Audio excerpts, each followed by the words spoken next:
stays dry.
What up?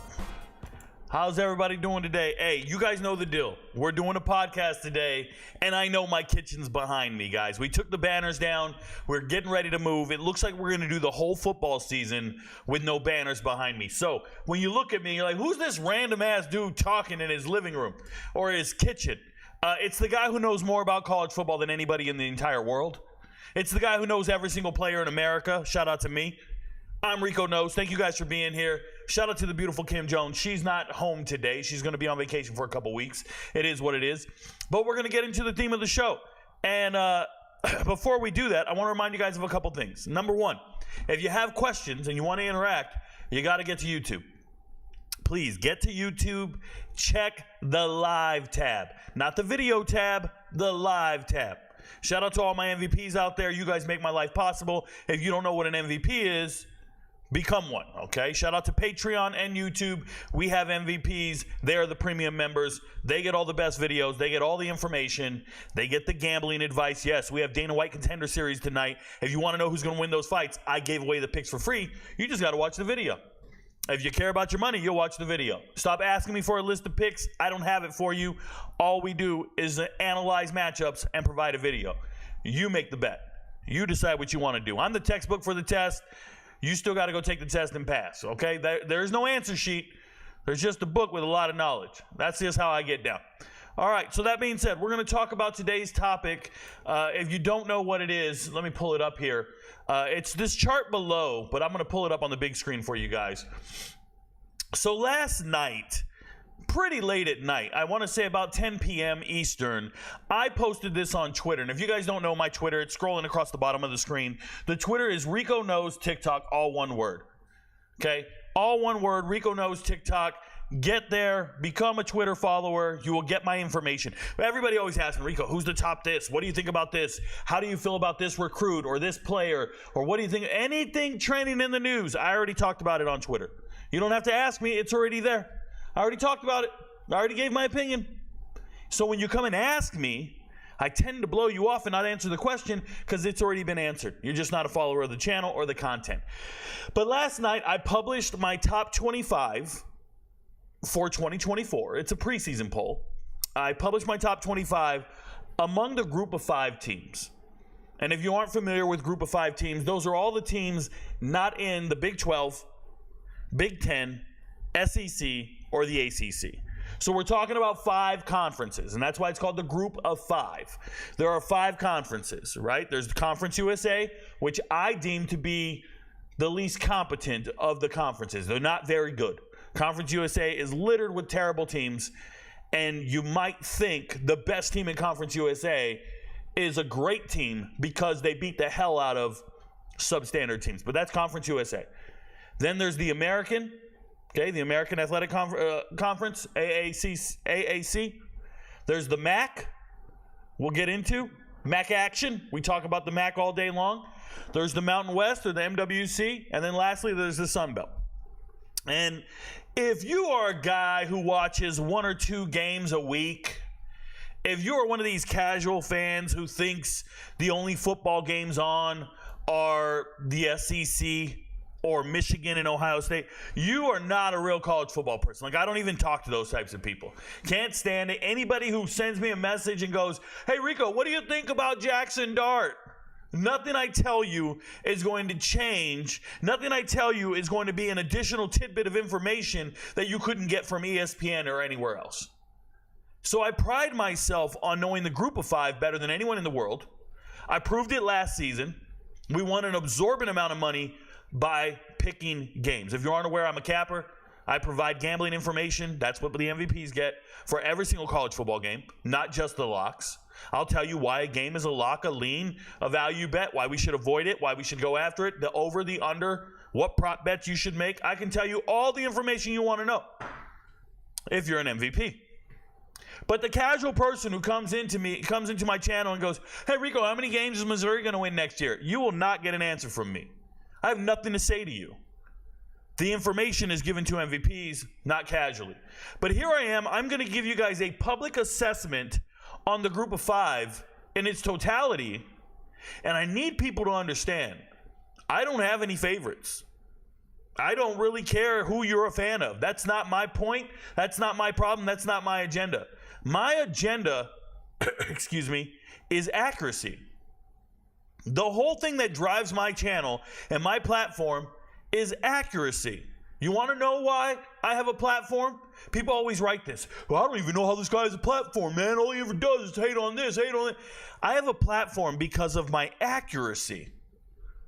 Because I tend to get it right when everybody else doesn't. When everybody else is sleeping, I'm awake. And I'm grinding. If you've ever watched me on TikTok Live, I am doing analysis, watching film, breaking down rosters 20 hours a day. And someone will chime in and be like, "Why doesn't this guy interact with us? Why doesn't he talk to us?" And it's because I need to show you that this is hard work. There isn't a magic trick. I don't magically learn all the rosters. I don't have a gut feeling about teams.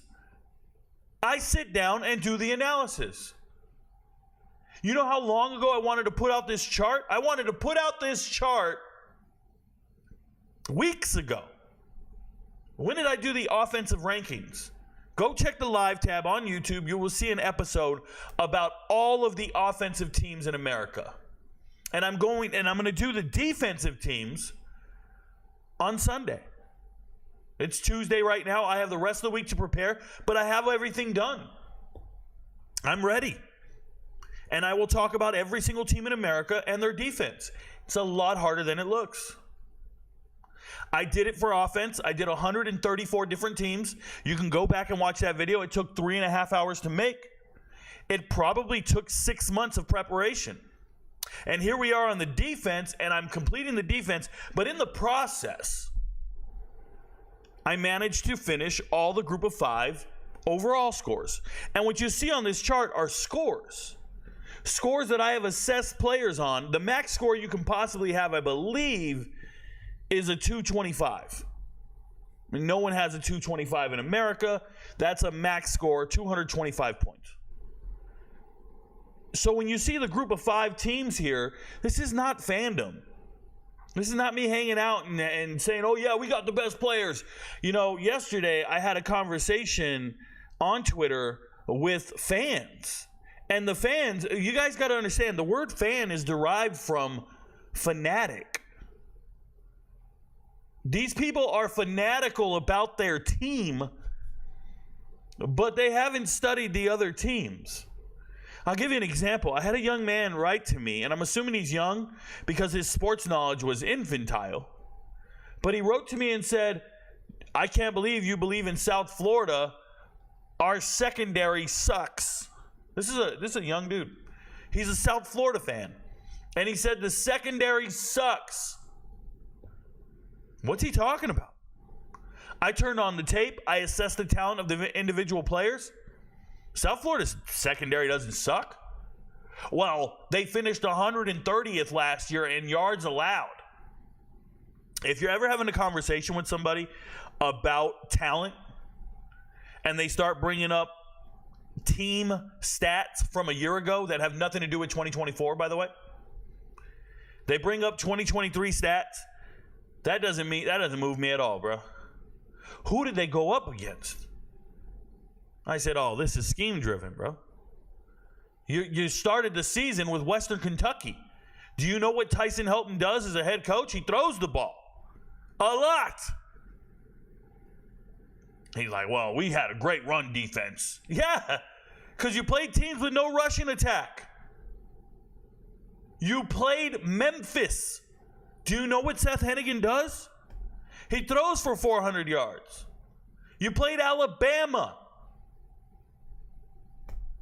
When were you supposed to shut down this passing attack from UAB and Zeno and Trent Dilfer being a pass-first team? Let me guess, man. You think you solved it when South Florida beat Syracuse in a bowl game and Syracuse threw for less than 100 yards. This dude's over there getting excited. Bro, Syracuse had no quarterback. That's not an indicator of anything. Like, looking at stats is cool. But if you played against Temple and their quarterback's E.J. Warner, Kurt Warner's son, and he throws every single play and he finishes with 300 yards, is your secondary terrible? Or is that the only semblance of offense Temple's going to have? And you have the nerve to go, well, our run defense shut them down. No, bro, they don't run the ball. This is like saying Air Force is the number one rushing team in America. And they got the best running backs because look at all their yards. And then let me guess, their defense is great because the other team doesn't get a lot of offensive possessions because you run the ball all game. The people who assess these rosters by looking at stats or box scores have no earthly idea what they're doing. They really don't. And they're in a different conversation from me. I am assessing talent. I am aware of the coaching staff that is associated with those teams. And I know that some coaches do more with others. Let me make this very clear. You can give Jimbo Fisher 5 stars all day long, and they're still going to underachieve because he's not a great coach. And on the flip side, you can give Chris Kleiman 3 stars at K-State, and he's going to win the Big 12 because he is a great coach. So you have to take that into consideration when you're giving out gambling advice or assessments of rosters. But when I look at my top 25 for the group of 5, I don't give a flying flip what the fans think. And don't get me started. When I posted this, it was all in reference to this down here. They put Boise State at number 12. In other words, they're the group of 5 representative in the preseason poll, according to the AP top 25. The group of 5 representative is Boise State, which I think is asinine. Boise State isn't in my top 10 group of 5 teams. And everybody pulled back and went crazy. Rico, we got Ashton Genty. You don't even know. What the fuck? What do you mean I don't know? I did a video on your backup running back. Breezy, I did a video on him on YouTube talking about your hidden gems. I know your entire roster. I know everybody.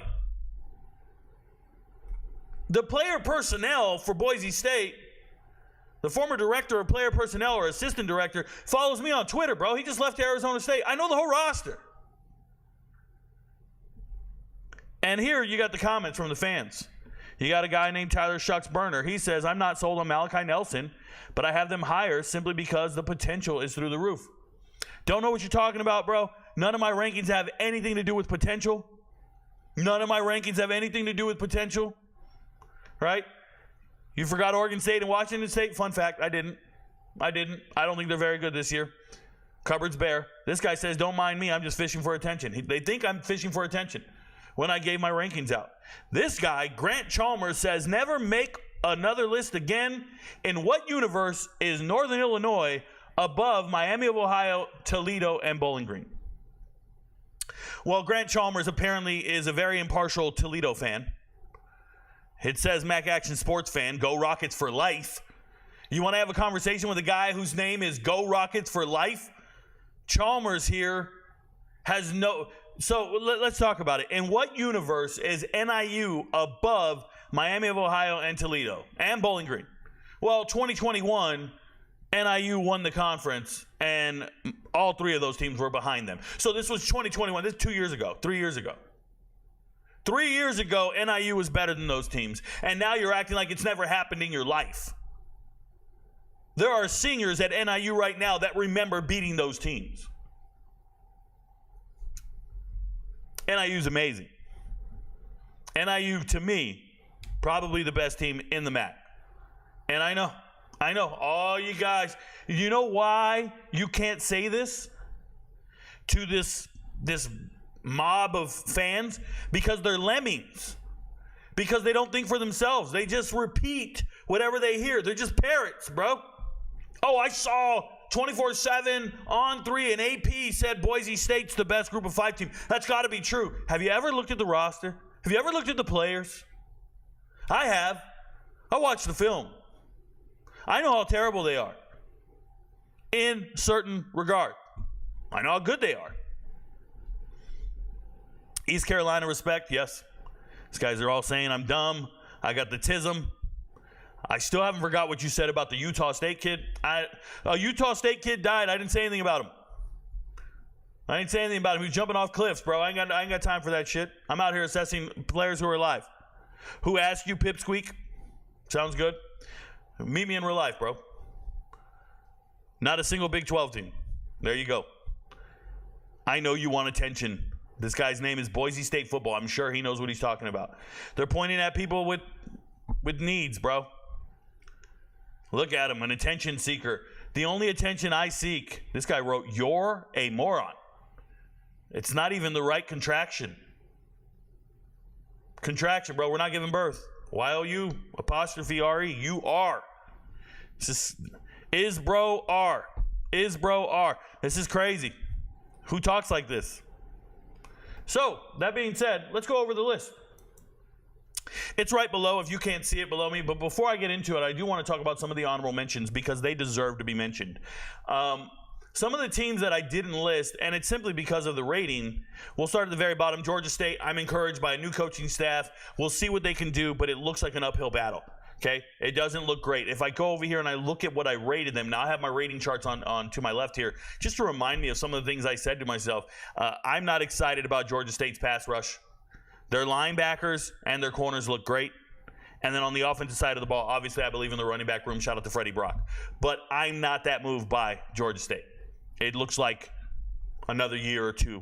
And when you see them last year, they have a 1,400-yard rusher, Marcus Carroll. They have Darren Granger. They have a good receiving core. It was their year to peak last year, and they didn't quite get there. They actually fell off towards the end. Excuse me.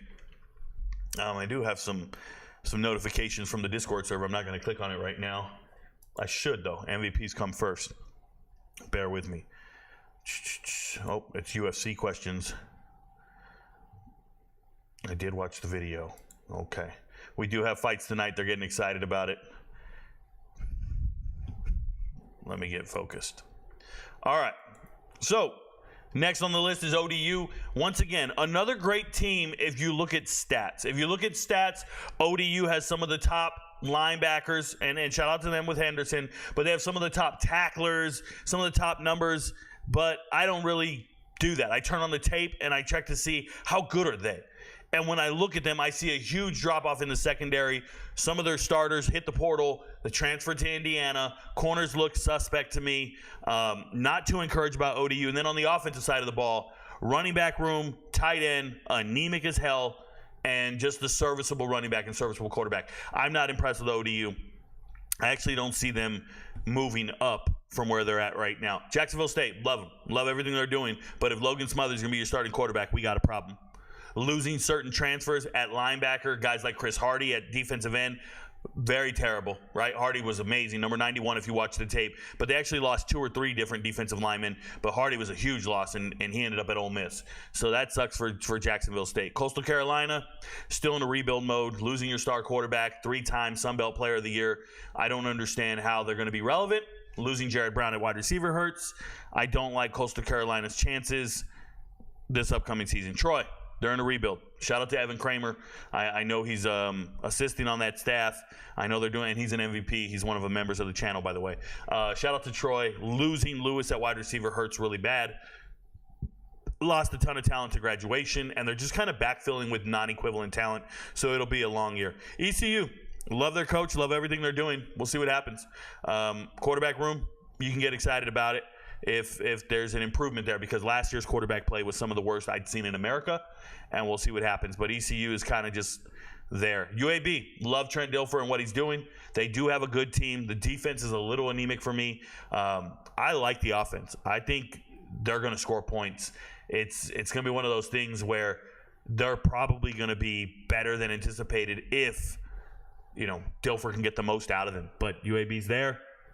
I'm looking at my chart here. Love quarterback, offensive line serviceable, running back room's good. Isaiah Jacobs, Josh Jacobs' little brother, is back. Hopefully he plays well. They did lose one running back. He transferred to ULM. I liked him on tape.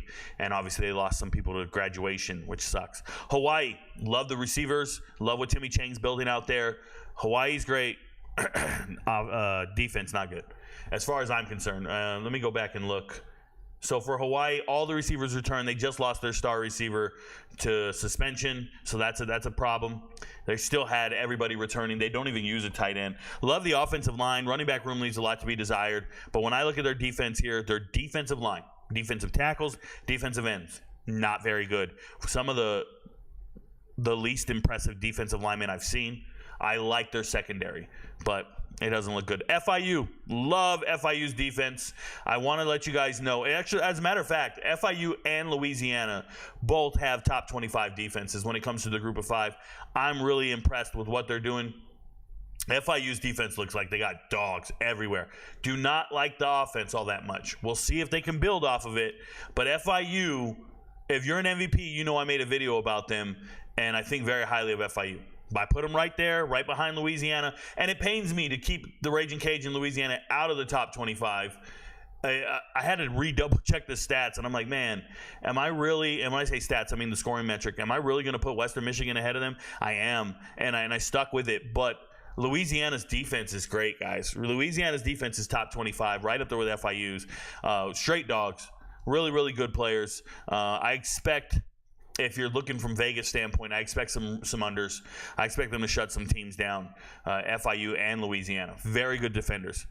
I thought it was athleticism everywhere. But let's go talk about the top 25, and we'll start with Western Michigan. If I can pull up their roster here. Western Michigan, what you guys need to know about Western Michigan as a whole, right? If I can double check, I don't ever want to say something I don't mean. But yeah, so the only concern I have is Hayden Wolf at quarterback, and Hayden Wolf is a transfer from ODU last year, so he's been there a couple years now. Shout out to him. But the quarterback room is looking problematic. But man, Jalen Buckley's a good running back. As long as he's healthy, Jalen Buckley's good. And what's crazy is their third string running back, Keyshawn King over there. He was the leading rusher at Virginia Tech 2 years ago. Before Bishal Tutton transferred in, it was King. And it wasn't many yards. It was like 400. But I know he's talented because the guys he had on the bench actually can play elsewhere. So for me, offensive line serviceable. Running back room is tough, 3 deep. Quarterback room concerns me. And shout out to Bosma. Bosma's good. And if you ever want to see one badass little dude, Kenneth Womack is him. Now, when you're doing receiving yards this year and you're trying to take the over, don't forget Sambuki, and Kenneth Womack will be open. Kenneth Womack's like a little slot receiver. He's bad as hell, bro. He's nice. I like Kenneth Womack. I watched him take over some games. Shout out to him. Defensively, Popeye Williams. This is a big transfer, like a Power 5 transfer, if you will. Congratulations. I hope he lives up to the hype. I really do. The rest of the defense looks very solid. It gets better as you get to the back end for me. Looking at their corners, Balil Cohn coming in from Indiana State. I made a video about him 2 years ago. I like the kid. He reached out to me on Twitter, was like, hey, do you think I'm going to have a breakout year? Like, I hope, man. I really do. He's a big guy. Tate Halleck, speaking of big guy, I believe Tate Halleck's like 6'4". That's a safety that transferred in from Michigan State. So when you look at some of these players in the MAC, they're good for where they're at. I think they're doing well, and obviously I really like Lance Taylor as a head coach. So I like where they're at. Western Michigan feels like the 4th or 5th best team in the MAC, and nobody's talking about it. So I got a lot of respect for what Western Michigan's doing. Going to Utah State, they just lost their head coach. It's unfortunate, but they still have a talented team, if you will. Utah State getting in Jack Hestra coming in from Charlotte, right? Receiver coming in. Hopefully he can play. Jalen Royals is amazing. That dude scores touchdowns all day. If you want to do anytime touchdown, just put Royals every single week and you'll be straight. He's going to score. He's a beast. You can go look it up. Last year, when I was talking about this team, I talked about their running back room, and they had 3 running backs. Now, one has since transferred to Mississippi State, and we have Faison here, who's now the starter. Last year, he was 3rd string, and Briggs is very good. So I just like the way Faison looks on tape. Faison looks like a good running back. I like everything about him. Their quarterback room, I don't know how Spencer Petras becomes the starter. More power to him, but that's a negative for me. I don't like Spencer Petras as a quarterback. That's a transfer from Iowa. Not good. I like Bryson Barnes. Obviously, I like some of their other guys that transferred and went to BYU and things like that. Speaking of BYU, Jacob Conover just transferred over, and he's here, so we'll see what he can do. But it just feels like he's wasting his college career, never seeing the field. Gabriel Iniguez coming in from New Mexico State. Very good player. He was all conference and all that, but I think he was just benefiting from other good players around him. They do have some depth up here. They look kind of tough. I'm not too impressed with, let me double check. I don't want to say anything wrong, but when I have Utah State, what I wrote was pass rush, not where it needs to be, okay? I love the back end of this defense, though. Their safeties are real. And when I say safeties, I'm talking Jordan Vincent, Ike, and the nickel. Anytime I talk about a nickel corner, I consider them a safety because they line up over tight ends. They line up in a safety type of way. So when I say corners are good versus safeties, when I say corners, I'm only referring to the outside guys. When I do my assessment on film, I do not look at the slot and ever go, oh yeah, that's a corner. I just chalk it up to being a safety. Excuse me. And sorry, I'm sipping on that Dr. Pepper, keeping it going. But I like Utah State. They look fine. They might drop off simply because of the coaching departure and how things go that way. The next team on the list is Wyoming at 23. Wyoming's 2 different teams. So Wyoming's great at home. When they're not home, they're just okay. And it's home field advantage. They play at elevation. It's windy. It's cold. It's dark. All those things. Wyoming is one of the few teams in America that has a fullback on the roster. More power to them. So I really like Wyoming. They've had some great offensive linemen transfer recently that have helped out other teams. So their offensive line just keeps taking a hit over and over and over. And guess what? They're still really good on tape. That offensive line is the best position group they have. I don't like Svoboda. I don't like him at quarterback, and that doesn't really move me like that. Harrison Whaley's a beast. Harrison Whaley was once the leading rusher at Northern Illinois a while ago. He's been at Wyoming now for 2 years. He's a good player, man. I think he's a pro. And I know I don't say that often, but I do. I think he's a pro. And speaking of a pro, their defensive line is stout as all hell. If you ever get a chance, number 94 and 96 right here, these 2 dudes in the middle, enormous beast. You could describe them in so many different words. They're great. Their front 7 is great. Let me just be clear. The front 7 at Wyoming is the real deal Holyfield. And when you watch these guys, like, yes, some of them look exactly like the way you would think a Wyoming defensive back looks like. Excuse me. Some of them have like long blonde hair and they look like some white dude from the country or whatever. But they got ballers, man. Don't let them fool you. The front 7 is so impressive for Wyoming. Like I'm telling you guys, the front seven is very comparable to Wake Forest. Let me try to explain that again.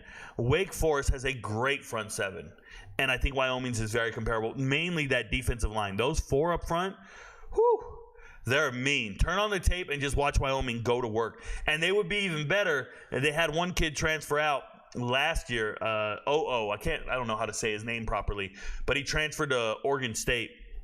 If they still had him, they'd be even better. So I really like Wyoming. They're tough up there. They're number 23. Number 22, I feel bad for putting 22 here, and that's Georgia Southern. You know, they opened the season against Boise, and we're going to learn a lot about Georgia Southern and Boise. I believe they're underdogs in the game against Boise. And the only thing Georgia Southern needs, number one, they have a superior head coach.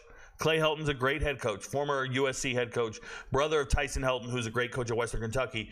But if he can figure out a way to get Dexter Williams to play great, then that's on him. Dexter Williams transferring in from Indiana, I don't know enough about Dexter's game to believe in him like that. I really don't. But the backup quarterback, J.C. French, the Memphis transfer, look, there's no shame in not being able to start at Memphis. And I watched French play in high school. He was really good. I watched David Dallas play in high school with his brother. Those are 1A guys, right? Josh Dallas is the wide receiver over here. I know these guys from high school, the majority of the team. Let me say this. When I was going over these teams, I vividly remember Georgia Southern being the first offense that I saw, and I went, whoa, this offensive line is great. And I think I wrote about it on Twitter, and I said, oh, this offensive line is great. And it's one of those things I haven't gotten out of my head. I think that highly of this offensive line. I think it's beast. I love the running backs. Jalen White does not have top-end speed, but he's a quality running back. He's been there for a long time now. And O.J. Arnold is your smaller scat back that I got a lot of respect for. Shout out to Armani Arnold. I know him. Made a video about him a couple years ago out of Brooks County. And his mother reached out to the channel, said thank you. I just think very highly of the running back room at Georgia Southern. I'm very familiar with the team, which makes it a little difficult to you got to put it away, right? Like the fandom I was talking about, people just can't let it go, and they just go like that. Like they just keep talking about their favorite team over and over and over. Defensively, Georgia Southern, on my notes over here, I have mean linebackers, and it's not a game. These are some of the best players on the team. Stroud here and Watson Trent. These guys are amazing on tape. They're great, and the pass rush is legit.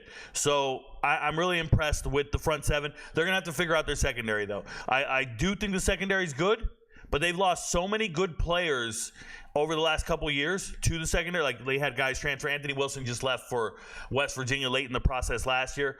And here they bring in two transfers that I like. I'm going to tell you that right now. I like both of their transfers. DeAndre Morris just led Kennesaw State in tackles last year, and Chance Gamble was a stud the year before at Kennesaw State. So they bring in over two Kennesaw State guys. Georgia kid, Chance Gamble played at Fitzgerald, 2A school at the time, state title game. White kid. He's a white corner, 6'2", 210. Couldn't ball out of control. That's a really good player. I even did a hidden gem video on him on YouTube. You can go find it if you check the Hidden Gems playlist on the homepage. I really like what they're doing. I want to see how they match up with Boise State. If they beat Boise State in week 1, I wouldn't be surprised. If they cover the spread, I wouldn't be surprised.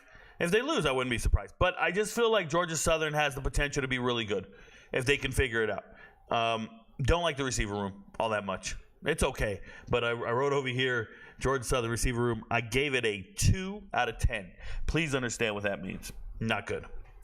Around a 6 is where you want to be for most of these rooms. Remember, a 10 is Miami, Missouri, Georgia, Oregon, Ole Miss. Those are the 10s. So you're not really going to get there. 7s are returning all-conference guys. 7s are returning starters. 7s are Baylor.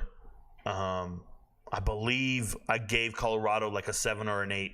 So to see a 6 would be really good. They're a 2. They're a 2. It's not good. But I like Georgia Southern, so shout out to them. I'm going to do one more, and then I'm going to go to the chat, okay? So we're going to do 5, and then I'm going to go to the chat. So if you have any questions about anything I've covered or any other questions, please get it in the YouTube chat. If you're watching on TikTok, move on over, and we'll interact with you. Please get your questions in, and then I'll get to you. If we don't have any questions, we'll keep it rocking. We'll keep it moving. But next team, So the next team on the list is Arkansas State. I like Arkansas State a lot. Saw them early in the, remember I go alphabetical, so I saw them early in the process, and I never forgot how impressed I was with Arkansas State. Obviously, last year my hidden gem on Arkansas State was Jalen Raynor, the quarterback. I made a video about him back in like August, September timeframe, and I told the world I think this kid was a recruiting miss. I think he's amazing, and he shouldn't be at Arkansas State, and I still stand by that. Shout out to him. Seeing the wide receiver room stacked, everybody returning, I think giving him more weapons is great. Cross is still a serviceable running back, but their offensive line, Jacob Bayer's an NFL player right here, the center. That's an NFL center, complete stud. They have a very good offensive line, a very good wide receivers. You see Malik Hornsby coming in from the transfer portal, coming over from Texas State, former all-world quarterback, former Arkansas quarterback and wide receiver. He's one of the faster guys on the team. He's one of the faster guys in college football. So to see him over here and still not even starting, that's good news. That means you have some really good players. Talked about Courtney Jackson last year. I really like him. So they have good players. Defensively, not bad. I think this team may struggle if they score too fast. It happens depth-wise. But they have good defensive tackles, good linebackers, and good safeties. The corners don't move me much. I think I wrote over here and said I'm worried about their pass rush. We'll see what happens with it. Pass rush is unproven, is what I'll say. Pass rush is unproven. So I'll go to the chat now. I'm not going to pull it up on the screen. I'll just read it off. I have it off to the right here. So let's see. Willie Bobo's here. Willie Bobo says first. Shout out to you, Willie. Splash says, thoughts on Will Levis? Splash, I really don't think about Will Levis. I don't watch the NFL at all, and I don't really care how players are doing in the NFL. I make my predictions before they ever get there. I have no control over what NFL coaches, GMs, scouts, anybody does with them. So I never really thought highly of Will Levis, and it's not going to change on how he performs in the NFL. It doesn't really matter. David in Arizona says, what up, Rico? Hey, Mr. Bono. I think he meant to say Bobo. I'm with you. J Key 2.0. J Key flexed on me 3 times. I've been going to the gym every day, man. We're putting in them 2 hours worth of work every single morning, 7 to 9 a.m. like it's a job. We are grinding in the gym. Shout out to the beautiful Kim Jones and I. I'm dominating. She actually texted me today and said, sweetie, watching you work in the gym is so impressive. I just love to see this man just go out there and attack it. I think there are TikTok fans who think I'm fat. People say the new thing to say is I have a big back. I don't know what these guys are talking about. I got skinny ankles. I'm an athlete. I've always been an athlete. There ain't nothing. I'm not fat, bro. I just don't live that life. So it is what it is. I just don't feel like flexing and showing my body to a bunch of kids to prove my point. But they're just wrong. That's the reality of the situation. Your downfall needs to be studied. Judah, keep studying, man. Every channel's growing. We haven't gone anywhere, and nobody ever had any downfall. We did have a screenshot of the downfall. It was a little blip in the radar. It looked like every teenager just got their phones taken away because they're going back to school. We're not too worried about it. It happens every summer. We get a bunch of hate every summer, and the thing that coincides with that is the kids have their cell phones all day instead of being in class. So it's not really anything that needs to be studied. You might want to study the rest of your homework. Make sure you do it and get a degree and become somebody in life. Or, come cut my grass. Thoughts on UCF this year? Corey, if you're an MVP, you know how I feel about UCF. If you're not an MVP, please become one. But outside of that, I don't really give information about my anticipation on certain teams, especially the Power 4 teams. People will gamble on my assessment or my thoughts on them. I'll just tell you that, they're a team in the Big 12, and I hope they play great. So thank you for the question. Dean Ism says, how do you feel about Miami of Ohio? They have a stud freshman wide receiver. So I will say this. I will say that Miami of Ohio is a good team, and they're going to be coming up here on the top 25 in a little bit, and I'll pull up the roster. Listen to what I'm going to say. If you have a stud freshman in your 2 deep, you did it wrong. You did it wrong. That just means you missed in your receiver room for the last 5 years. There shouldn't be a single stud freshman in your 2 deep. You should have better players. You should have recruited better players. You should have a track record of having better players. I look at teams like Clemson. I want to say USC. I'm thinking of some others. They had 5-star wide receivers, 3rd string.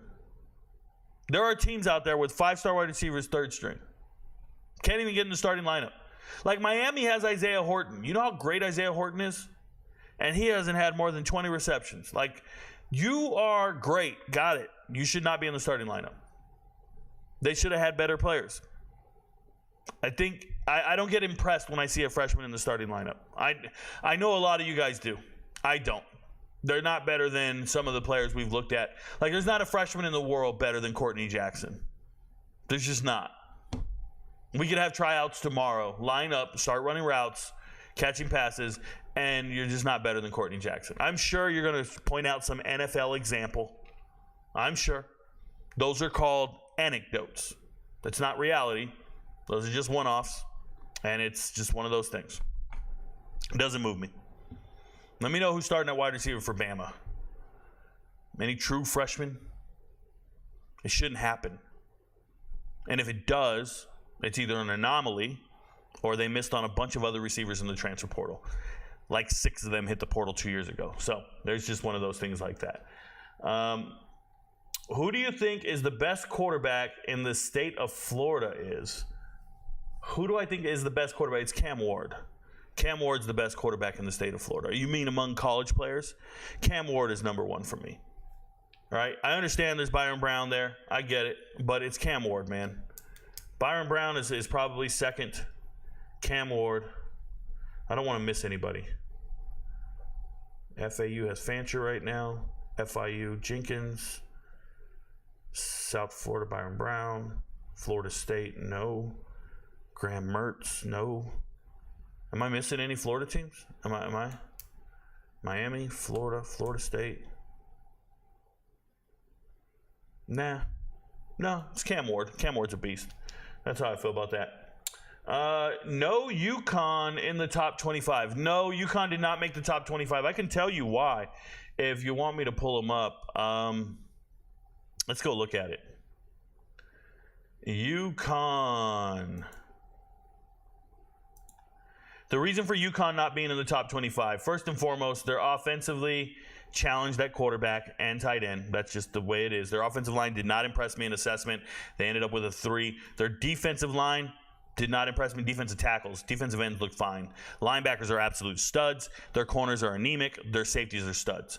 So no corners, no defensive tackles.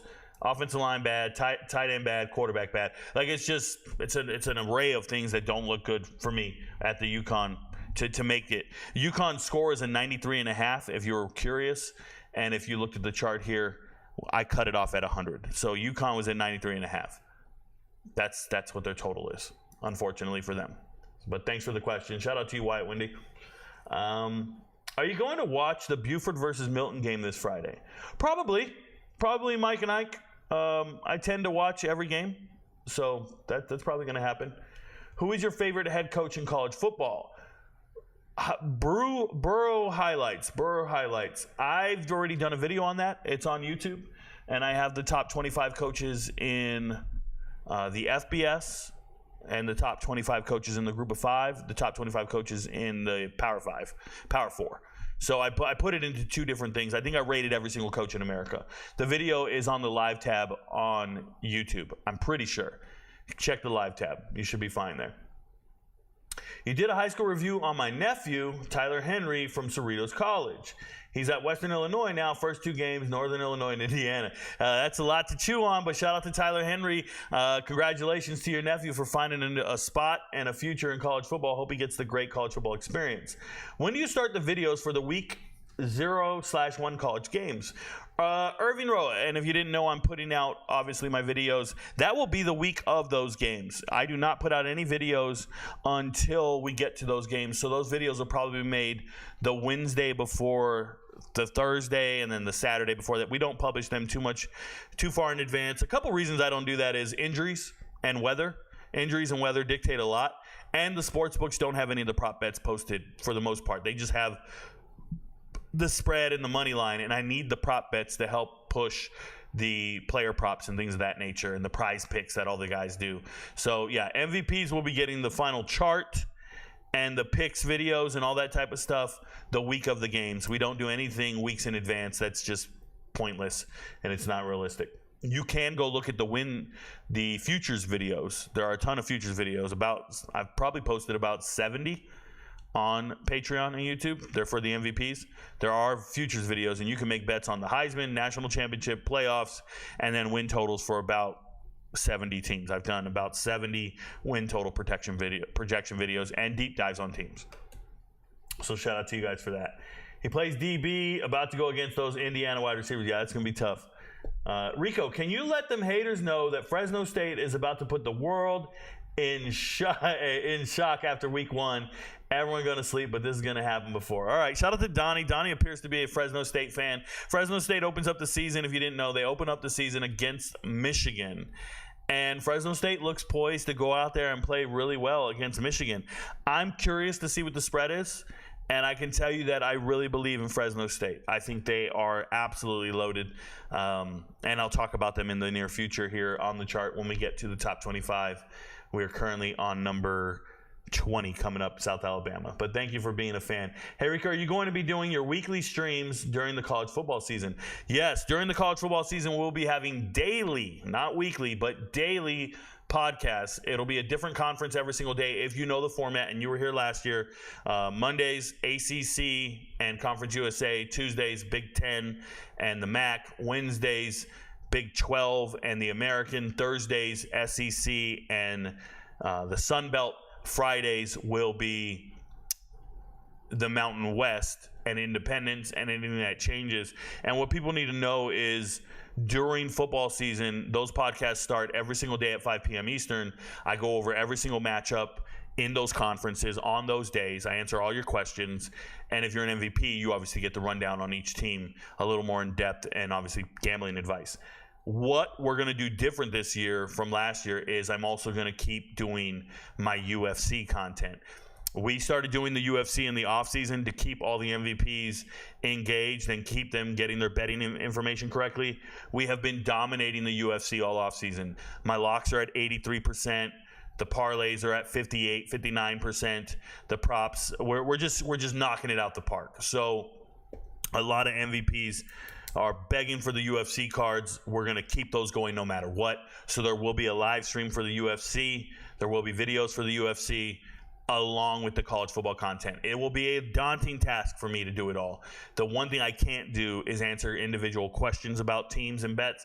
So you got to be at the live stream. You got to watch the videos and do your own research. And then if my analysis lines up with your research, then make the bet.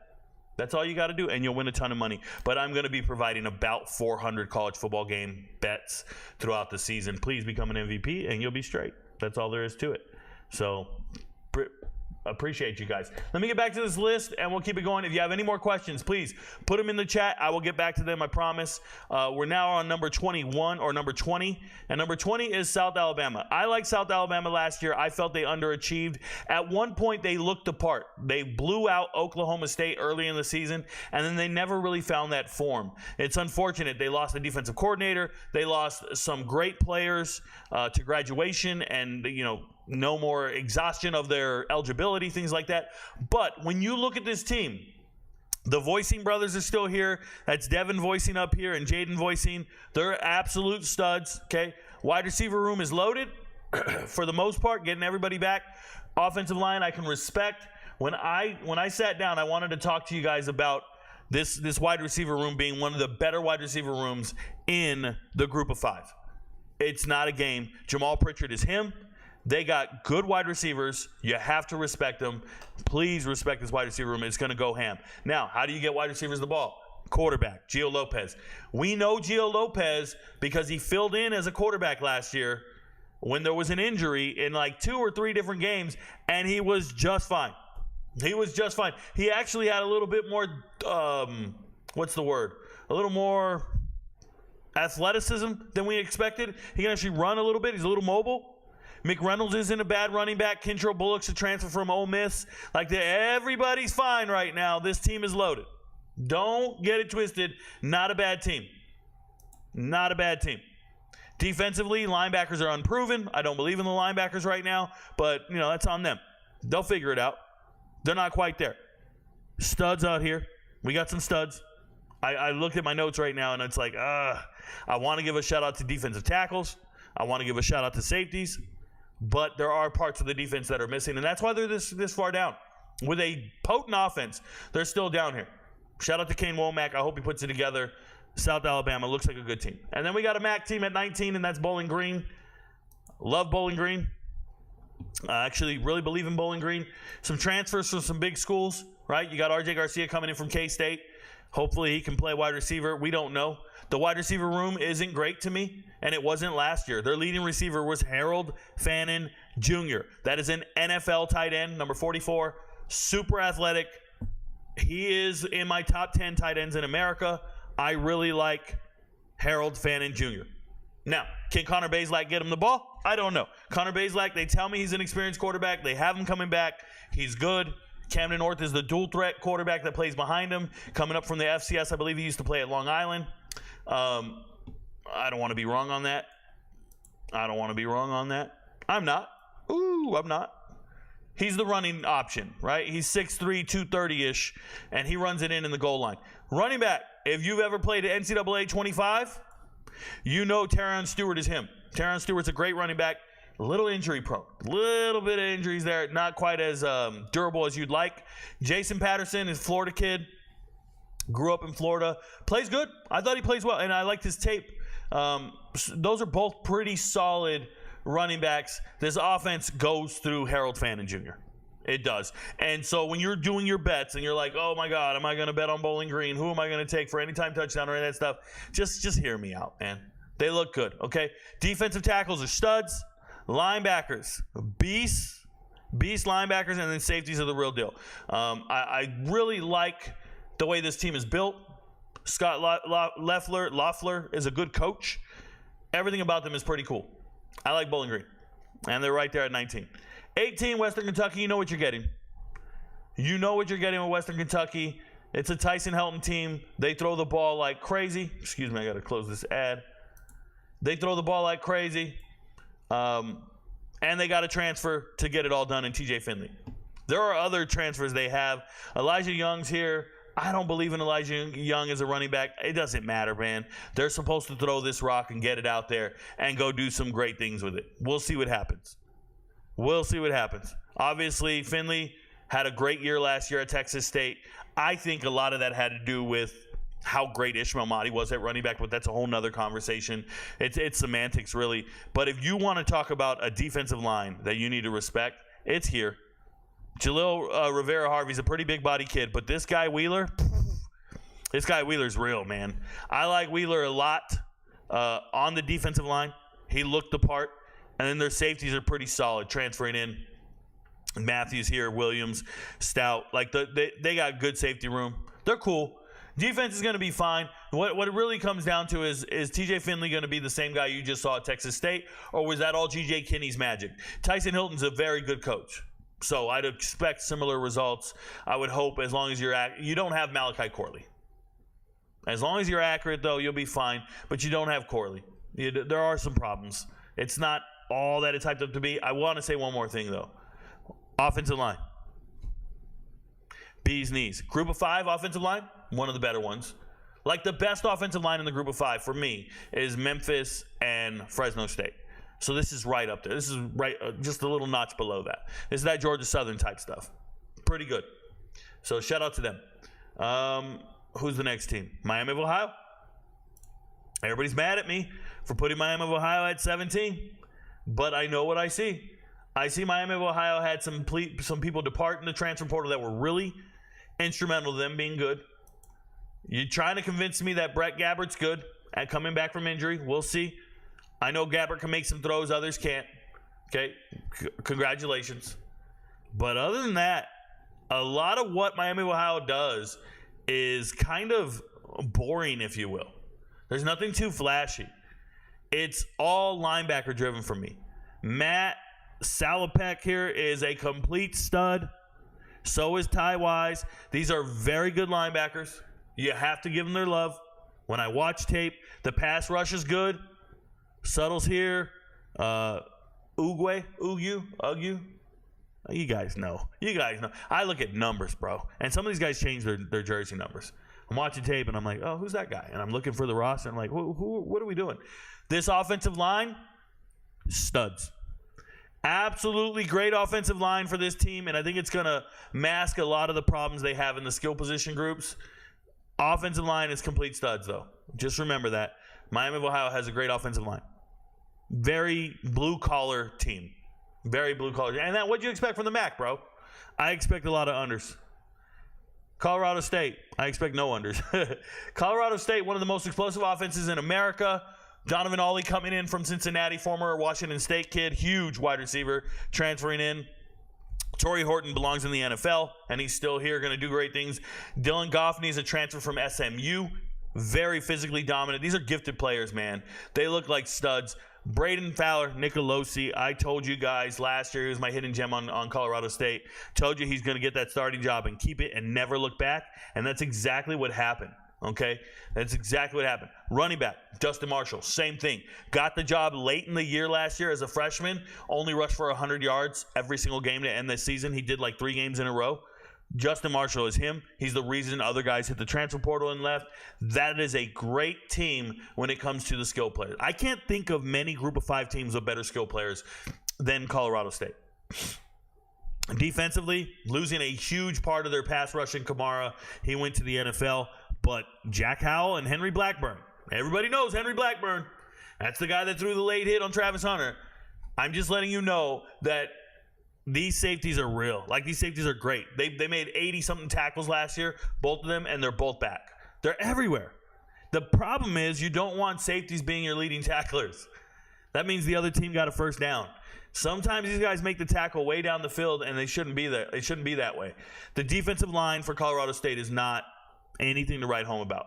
Very average group of 5 defensive line, especially the guys on the inside. The 2, Mitchell and Baratu, these guys don't move me at all. 91 and 95. I could watch a film over and over and over, and those guys will never make a play. I'm not even being rude. And they're graduates, man. They're older. They're supposed to be those guys, and it just doesn't move me like that. I like the secondary. I like portions of their defense, but it doesn't look good. Offensively, great. Offensively, I mean, elite. Elite offensively. Shout out to them. One of the better offenses in the Mountain West, probably top 4 in the Mountain West offensively. All right, number 15 is North Texas. Well, it's not brain surgery here. North Texas has Eric Morris as their head coach. If you don't remember Eric Morris, offensive coordinator, head coach at UIW, Incarnate Word, before G.J. Kinney. Made them great. Moved up to Washington State with Cam Ward as the offensive coordinator, and then came back to North Texas to be the head coach after 1 year. This is a great coach. And he made strides with them last year. They were so great. North Texas, 2 running backs transferred to the power. One goes to JMU, one goes to South Carolina. All right, quarterback transfers, goes to Cal. Like, they just got wide receivers transferring, going to Missouri, or Kentucky. Like, they just got guys just everywhere. They got great players. Offensive linemen transferring to Oklahoma.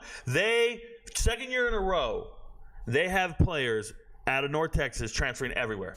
Last year, it was Larry Nixon III going to Auburn, Jair Shorter going to Auburn. It was, who's the corner who went to Ole Miss? Forgot his name right now. Tight end Varkey's Gum went to Arkansas. He didn't start, but you see North Texas, the pedigree of their player and the talent level of their player is very good. Very good. The base, it's equivalent to like UTSA. I really feel that way, and it's just a matter of them doing it over and over and over. Over here, I still like the offensive line, even though they lost one to the transfer portal. I still like the offensive line. Okay? Chandler Morris is already hurt, they tell me, so that's a problem. I think they told me he's hurt for the whole year. Running back. Shout out to Ragsdale. Ragsdale used to be the starting running back 3 years ago. He used to be one of the better running backs on the team. But once you have Ayo Adehi and what's his face in South Carolina, Oscar Attaway, like at that point you're like, well, shit, man, they're so deep at running back, it's crazy. Zach Evans just came in from Minnesota, stud, quality backup running back. But Ragsdale can play, man. Shout out to Jake Shipley. He's from my hometown, Indio, California, La Quinta, California. He went to high school. I played for his dad. His dad was our defensive line coach. His dad used to play in NFL Europe, if I remember correctly. But Jake Shipley's been at Oregon for the last couple of years. His dad was my high school coach. So I'm pulling for the guy. I hope he does well. The defensive line is stout at North Texas, especially those two on the inside there. Brown and Fatafehe or whatever his name is here. Dude, these guys, 10 and 15, whoo, monsters. And then the linebackers are very good, okay? And I like Ridge Tejada. I believe he's a transfer from Texas Tech a while ago. And I want to say Isham Young, former high school, gem and all those things these guys are talking about. But the reality is the safeties look good. Corners are serviceable. Linebackers are studs. I like every level of this defense. The problem is they score so fast that the defense is exhausted. And the two deep of the defense is what matters for this team because they don't have the depth. Like, everybody's exhausted by the second half. So overs are everywhere for North Texas. They just gonna have to win shootouts. That's just the nature of the team. All right, before I get into UTSA, I'm going to go back to the chat and answer your guys' questions. Please get it in. If you're watching on TikTok, move over to YouTube, get the questions in, and I will answer accordingly. We'll get to the next team, which is UTSA. Wow, I told you they're very equivalent to UTSA, and they're ranked next to each other. And remember this, guys. When I rank these teams, I'm individually assessing the players. I go alphabetical, so it's not like I looked at North Texas and then went and looked at UTSA. No, I looked at North Texas, and I kept going alphabetical. I didn't see UTSA for 2 or 3 weeks later. So for their ratings to be equivalent is really indicative of my consistency when I evaluate players. Understand what I'm saying? Like, when you see some of these rankings, you got to know I have no idea what the total is going to be, and I don't know where they're going to rank. I do like a custom sort at the end, and it's news to me. Like, I'll give you an example. I'm shocked that Rice is in the top 10 ahead of Liberty. Didn't see it coming, but then I did, right? When I sat down and actually assessed the players, I'm like, man, Rice has no weak points. Rice looks like a top 10 team, and people are shocked and don't understand what I'm saying because they just think of Rice, and they're just like, oh, Rice, what the fuck is that, bro? That's something we eat, right? Beans, I've been eating beans my whole life. What up? Shout out to Flawless. Anyways, before I get into UTSA, let's go to the chat and shout out to whoever's writing me in the chat. I'm going to move it so I can read it over here. Whoa, that didn't happen. That wasn't supposed to happen. Let's fix that. Apologies. Sorry about that. That wasn't good. I gotta pull some things back up. There we go. Bear with me. It's the bare necessities. Okay. So, next question in the chat is Rico, can you let these haters? I already did that. Hey, Rico. Yep, already did that. Just joined. About to rewind back to the beginning. This one should be a banger. Yeah, if you got here late, shout out to YouTube. If you get here late in the middle of a podcast like we're doing right now, and you get here in the middle of a live stream, don't be afraid to rewind the show. Go all the way back to the beginning. Set your playback speed at 1.25 speed, 1.5 speed, and listen, and you'll catch up eventually. Like, that's what Connor's doing. Connor's going to go back, rewind it. Connor doesn't miss a single episode. Shout out to him. One of my most faithful supporters. I really appreciate him.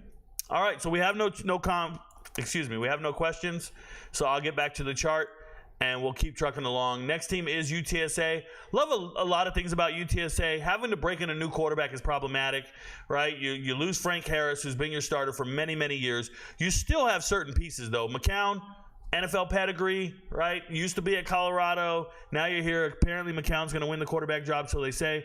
Guys, that running back room at UTSA, one of the best in all of the group of five. One of the absolute best. Kavorian Barnes was one of my top running backs last year. He's back. Robert Henry proved to be a stud coming out of the JUCO system, and he can just score touchdowns. And Rocco Griffin is more than serviceable. Those are three very good running backs. Very good. Turn on the tape and you're just like, yo, these are great. The only problem with UTSA is that quarterback spot. They would probably be top 10 if they had a quarterback I believed in, because the offensive line is great. The running back room is great. Oscar Cardenas is back. Cardenas is a guy who's comes up clutch in the matters and in moments when it matters the most. Not hugely sold on the wide receiver room, but it is what it is. And then defensively, I think they're very athletic. And I know some people are so excited about aspects of the defense. That Rico, Denver Harris is here. He's one of the most unproven guys on the damn defense. I understand he's a former 5-star guy, but he's actually one of the lowest rated guys on my chart. I love their safeties more than Denver Harris. I love their linebackers more than Denver Harris. Their defensive tackles are absolute monsters. Brandon Brown, Joe Evans, stud. UTSA's got a team, y'all. Get ready for it. They got a team. They got to figure out that quarterback position, but they're just going to run the ball a lot. Up next on the list, 13th place, Toledo, and their fans are mad about it, but it's the reality of the situation. I don't like Toledo's offense at all. Tucker Gleason, California kid, we did see him last year. If you're an MVP, we bet on him a few times. He didn't come through. Jacquez Stewart's still decent running back, not bad. I like certain parts of their team. Anthony Torres is a stud tight end. Got it. Doesn't matter who your wide receivers are. Like Newton's a great wide receiver. But if you can't get him the ball, what are we doing? And I feel like there's going to be concern that we can't get him the ball. Tight end's good. Wide receivers are good. Got to get him the ball. Don't really believe in the depth of this running back room. They're going to have to prove some shit to me. I think Eastern Michigan has a better running back room than Toledo. I'm serious. Defensively, if I can describe their defense in one word, it's going to be monsters. This is how they got on the list. Their defensive tackles are the very best in the MAC. That's for sure. Their safeties are the best in the MAC. That's for sure. Pass rush, linebackers, both very good. Front seven, legit. I have real concerns over Avery Smith and Bowers. I really do. And that's going to be problematic, depending on who you're facing. But they look like a team that's going to be very, very stout and very hard to be scored on. I don't know how consistent they're going to be scoring, but they're going to be very hard to score on. I like Toledo's defense. I think it'll be very low-scoring games. And Jason Candle's a great coach. So there's a lot of recipe there for success. Shout out to Toledo. Go to Boise next. At Boise, I have Boise at number 12. I know people think they're like top 5 or something. What I would tell you is if we had tryouts tomorrow, Boise's team would have a really hard time impressing you if we had tryouts. Listen to what I'm saying. Ashton Genty's a great running back. But they got guys on this team in the starting lineup that just shouldn't be starting. Malachi Nelson has a recruiting miss. 4 stars? You guys tell me 5 stars? You guys tell me he's going to be great? It's probably one of the worst starting quarterbacks in the group of 5 that I've seen. And that's saying something. Running back room is absolutely loaded. Shout out to Breezy. And Dubar, this is a backup running back. Like the whole team in the running back room. Wide receivers don't impress me. I understand Chris Marshall's here, former 5-star kid. I understand some of you guys believe in Chase Penry and Austin Bolt and these guys. I just don't. Not in comparison to what I've been seeing. And you remember, I'm assessing all the teams, and it's just like, oh, that wide receiver room is not good. Tight end room's worse. Trust, it's worse. Offensive line serviceable. But I think your running back's so good, it makes the offensive line look good. There are times he's setting up defenders and stemming his blocks, and it's great. Boise State, defensive line. Let me say this. Ahmed Hassanin, number 91, is probably the best edge rusher. Now that Trey is at Texas now, probably the best edge rusher in the group of 5. That guy alone makes it look like you have an amazing defensive line. You don't. You have an amazing pass rusher, and one of them. Outside of that defensive front looks gross. They're kind of, I don't know. They're just not there. They don't get it done, man. He's amazing though. 91, stud. Linebackers, legit. Corners don't move me. Safeties are worse. So and when I say they're worse, somebody's got to be bad. It just feels like the safeties aren't as good as the corners. I don't think this defense is very good. I'm serious. I gave them a 65 score. On defense. I need you guys to understand that's equivalent to Bowling Green. That's equivalent to Baylor. I'm looking at the chart here in front of me. 65 is, just barely better than Houston. Memphis has a 65. Memphis defense is bad. Right? So talent-wise, if I give you a 65, it's just not that good. It's below Utah State. It's below Western Michigan. I don't think of Boise like that. So what's going to help Boise is they have a rushing attack, so it might eat up a lot of your clock. But I don't feel like Boise's that elite. And they're where they're at for a reason. The defense doesn't look elite. The wide receivers don't look like they can move the chains. I think you can stack the box on Boise, and you can say, hey, Malachi, I dare you to beat me. And I dare you to beat me with these receivers that aren't all that great. Good luck, Boise. I think that's the game plan. Just stack the box, and there's some stout front sevens that they're going to be seeing. I don't believe in Boise like that. Just letting you know now. All right, next team is Northern Illinois. This is one that everybody's pissed off about. Why do I have Northern Illinois this high? Well, if you go back and you study Thomas Hammock as a head coach, former running back, he just cares about running the rock. But his defense returns everybody. And they were a great defense last year. They really were. I didn't realize it until I started watching the tape. Their defensive line as a unit is great. Their corners are good, their safeties are good, but their defensive line is great. And I'm talking about defensive ends, defensive tackles. All four of these guys, okay, are great. And then if we go to the offensive side of the ball, I don't care who your quarterback is. I personally don't care who their quarterback is. It's the same thing we're going to see.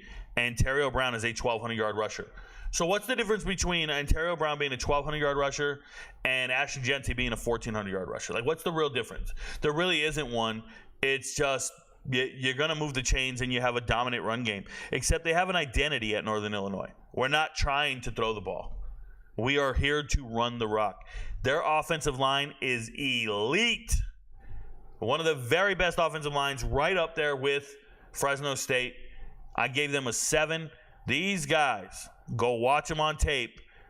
Everybody's a stud on the offensive line at Northern Illinois. Northern Illinois is going to be a straight problem. They're not going to give up a lot of points. They're going to keep the ball a long time, and they're going to run that rock. And they got 3 running back. Well, really 2. Ontario Brown, man. You want to know why Harrison Whaley went and left and went to Wyoming? It's because of dudes like Ontario Brown taking all the snaps. It's a good team. Yeah, I see them. I could see Northern Illinois winning the MAC. And I'm calling it in the preseason, and everybody doesn't quite understand. What are you talking about? They won the MAC in 2021. They were better than Toledo, Bowling Green, Miami of Ohio. They're better than all of them in 2021. They lost the running back coach last year in Kissick. He took off and went to Minnesota. I just like where they're at. Trust. Northern Illinois. All right, number 10. Liberty. Liberty, everybody's favorite team. You're all convinced Liberty's good. Somebody told you Liberty's good. You see Salter, you see Cooley, and I watch tape. I watch tape. And when I watch tape and I look at Liberty, I see guys that are marginally talented, Pete. I don't see great players. The best group of, the best position group at Liberty is their safeties. And that's saying something because Rocket Rahimi and Chris Kosmigason, everybody left the year before. And their safeties are their best players. I don't like Liberty's team.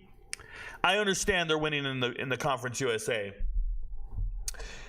But if they play outside of Conference USA, I don't like their chances playing against some of these other teams. And we saw it against Oregon. I know Oregon's just a monster, but we're even seeing it in the sense that, let me give you an example. Their star wide receiver last year was C.J. Daniels, and everybody can convince C.J. Daniels a baller. Well, he's not. He's at LSU now, and he's not even starting. But you just lost your star wide receiver. Do you still have Sibley? Yeah, Sibley's cool. He's a little underweight. But when you look at Liberty on tape, Quentin Cooley is the product of a pretty solid offensive line. And shout out to Cooley. He's a friend of the channel. I got no shade, no hate. I just need you guys to understand. Cooley 2 years ago was the third string running back at Wake Forest and couldn't get on the field. So if you're a third-string running back at some random school and you couldn't get on the field, and then you transfer to Liberty and you get all the playing time in the world, like, are you really any good? Because the starting running back at Wake Forest 3 years ago or 2 years ago was Justice, right? Justice Ellison? And he's now the starting running back at Indiana. So I already know Liberty doesn't have a better running back than Indiana. Like, I already know that. So while you can think Salter's the guy, I think a lot of this is Jamie Chadwell just being a great coach. Jamie Chadwell's a great coach. Their tight end is great. Bentley Hanshaw, dude's a beast, okay? 15. I think he's probably, and it's going to sound crazy, but I think he's the most talented guy on the team on offense. The tight end. Hanshaw's the most talented guy when I look at talent. Defensively, though, I don't like their front seven at all. I really don't. But you play La Tech, New Mexico State, Sam Houston, and Kennesaw, and you just play nobodies. So you look great, but I know the talent of these players, and I know they couldn't start at other schools. I don't think that Liberty is any good, talent-wise. I think that there are some good players, but for the most part, I believe it's coaching and conference. And my assessment of these players is, you want to know why they didn't transfer? You want to know why they didn't transfer? Because nobody's really trying to get them. Nobody's saying, hey, man, transfer to our school, you'll be the starter. Nobody's doing that with these players, not at Liberty. They're just kind of looking at them. They're like, hey, congrats, man, you guys had a good year. I mean, you don't move me like that. I'm keeping it real. The Liberty players aren't of the same echelon or caliber of the stats and the production that they get. It's the reality of the situation. You can hate it. I know I'm right. And then there's the inverse. There's Rice. Rice, I have him at number 9. And you might say to yourself, Rico, you are out of control. You're crazy. And you'll be 100% wrong. Rice had 2 players hit the transfer portal. 2. They had a defensive lineman leave, and they had a star corner leave. And I'm trying to remember where the defensive lineman went. I can't remember right now. The star corner went to K-State. They got ballers, man. They got ballers, and it ain't even close. And I really like Coleman Bennett, the backup running back who just transferred in from Bucknell. But Dean Connors is back. This is a white boy, white running back, beast. E.J. Warner just transferred in, Kurt Warner's son. All he does is throw the rock. You better know what's up. And if worse comes to worse, A.J. Padgett's still there. He played okay last year, filling in. But Rice, this is not about their offense at all. Like, I'm cool with their offense. I have Rice here. I love the quarterback room, the running back room. I respect the tight end. I didn't give the wide receiver room any love. I didn't give the offensive line any real love. This defense, though, I am telling you, this defense, probably the most underrated defense in all of the group of 5, and probably in all of college football, because nobody's talking about them, except for me. That front 7, elite. And Michael Daly just transferring in from, I believe, Air Force, right? Like, they got players coming in to add depth. They couldn't even find guys to come start for them. Like, they're elite, man. Front 7 is a problem. And they got studs over here in the secondary. Absolute studs. Great size. You're lucky they had 2 players transfer. They got everything they need. Rice defense is going to be stout. Now, will they be out here punting the ball because E.J. Warner's a gunslinger and he throws incompletions? I don't know. But they got 2 great running backs, an okay offensive line, but they got, oh my God, do they have a defense. I'm going to watch Rice defense every single week, excited about how right I am. You watch. I'm going to go to chat now before I get into JMU at 8. So let me see what the chat says. We have Jackum Bus. He said the UNLV versus Fresno State Conference Championship this season will feed families. I think so.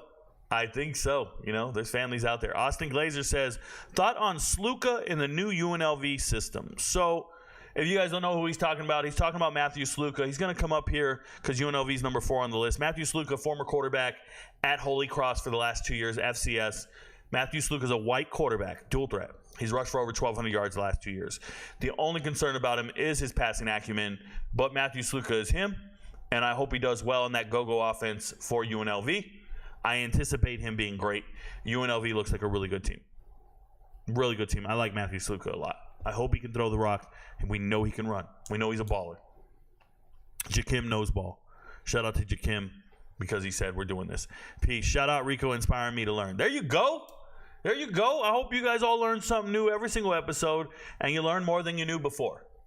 Trust. I hope you guys know more. This is what I like to say to people. If you're ever watching my show and you're ever going to a podcast and you don't know the topic, let's say you didn't know the topic. Say you read the title and it said preseason top 25 group of 5 teams. I want you to think on a scale from 1 to 10 how much you know about top 25 teams, their rosters, their assessment, how they're going to perform, everything. And I want you to think of that scale, that number. And then I want you to watch the episode with me. Interact with me. Be here every single day. And then when the show is over, I want you to think, how much do you know now? And that goes for every single podcast during the week.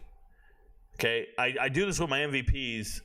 If you saw a matchup, let's say for the UFC, there's fights tonight. We got fights tonight for Dana White Contender Series. There are 5 fights. Say you saw 2 guys and you did some research and you were like, oh yeah, I'm gonna bet on this guy. Then you watch my video. And I want to ask you the same question every single time. How much did you know about the 2 fighters before the video? And how much do you know now? So how much do you know about these 2 teams in the college football season versus how much do you know after the video? And if you just keep looking at it from that perspective over and over every single day, you'll become a more knowledgeable football fan. You'll become a more knowledgeable person. This is my approach when I am gathering information for the college football season. I've been studying these teams for the last, I've studied them for the last 10 years.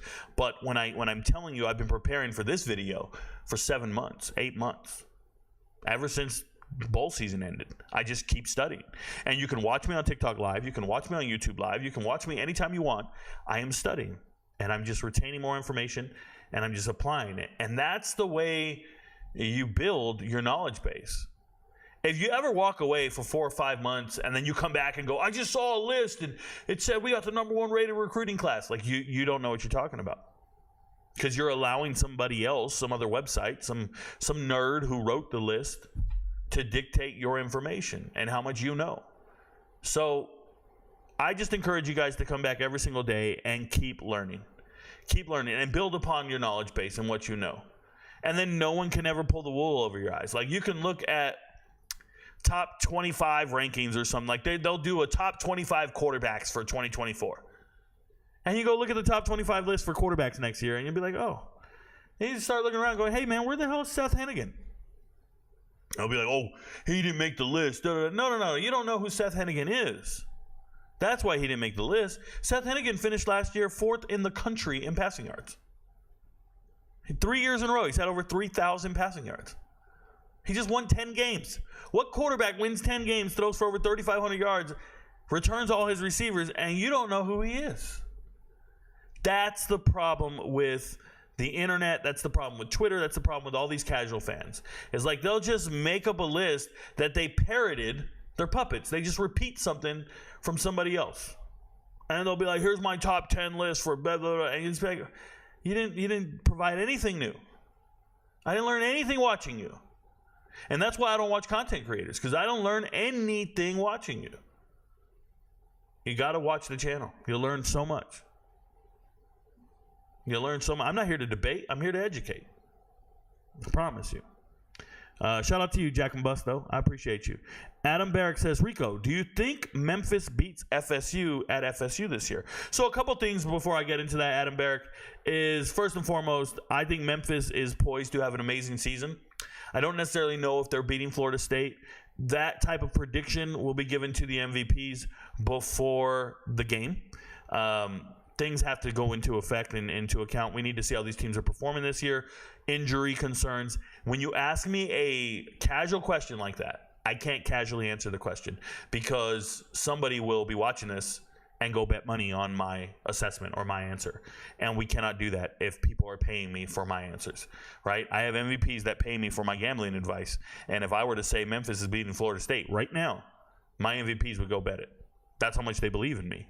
And if I'm wrong, then it's going to cost people money. So I will never do that. I don't casually just make predictions like that. So thank you for the question. Thank you for interacting. But if you guys are asking for predictions in that regard, you're in the wrong place. I can tell you why the two teams will be competitive. I can tell you what's going to happen or what I foresee happening or what matchups I'm most excited about. But I can't possibly sit here and just like start talking out of control. It doesn't ever happen.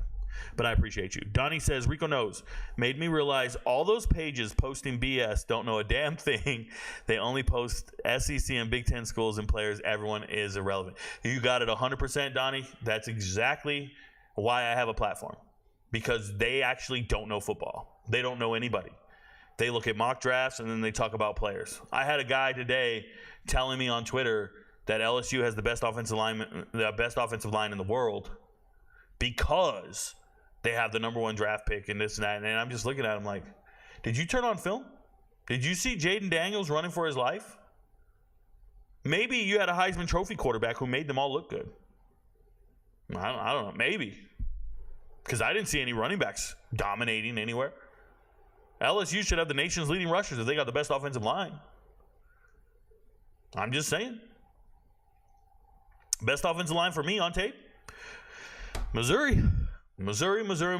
Sounds good. Just wondered if you had a feeling already. Personally, I think it's going to be a really close game. Yeah, I would say I have a feeling, but I don't really just speak on feelings, right? I keep feelings out of it. But yeah, sure, I have a feeling. I have a feeling Memphis is going to be really good. That's why they're number 1 on the chart, right? Shout out to Rice. Their defense is second to none, bro. Their defense is great. Up next is JMU. For those of you who think JMU is going to be terrible, they lost their head coach. They lost all their good players. They all hit the transfer portal. They all left to Indiana. Kurt Signetti left. Oh, my God, the cupboard's bare. Da-da-da-da-da. Stop the fear-mongering. JMU is going to be just fine. JMU got a new head coach, Bob Chesney, former Holy Cross head coach. He brought some Louis luggage with him. But more importantly, they dominated in the transfer portal, and they found what they were looking for. So, running back room. Listen to me. Joby Mallory. I made a video about him. Portland State running back. Big running back. Going to score touchdowns. He will be second string. I like Tyler Purdy sharing the rock. George Pettaway, former 4-star running back out of North Carolina. I don't believe in him like that. I like Mallory to move to second string. Ayo Adehi's the GOAT, bro. Ayo Adehi, back-to-back years. I think he's averaged over 7 yards a carry in back-to-back years. Former leading rusher at North Texas last year. Didn't even start the first 3 games of the season because they don't like a little 5'7" running back. That's Emmitt Smith, bro. Ayo Adehi is him. Love everything about him. He's on my deep hidden gems list for the NFL. I'm not getting off the Ayo Adehi train anytime soon. Love JMU's running back room. It's one of the best in America in the group of 5, for sure. Top to bottom, stud. They got 4 studs. Dylan Morris, former Power 4 capable starting quarterback. It's nice to see him here. He will get it done. All right, wide receivers. Cam Ross coming in from UConn. Doesn't really move me all that much. Breon Penny. Anytime you hear the word Penny, you should think San Diego State. That's exactly where he's from. And he is related to Rashard Penny, right? Hudson, good receiver. The receiver room doesn't move me. JMU is all about running that rock. JMU is about running the rock. Good offensive line. I like it. Defensively, they went and found some studs.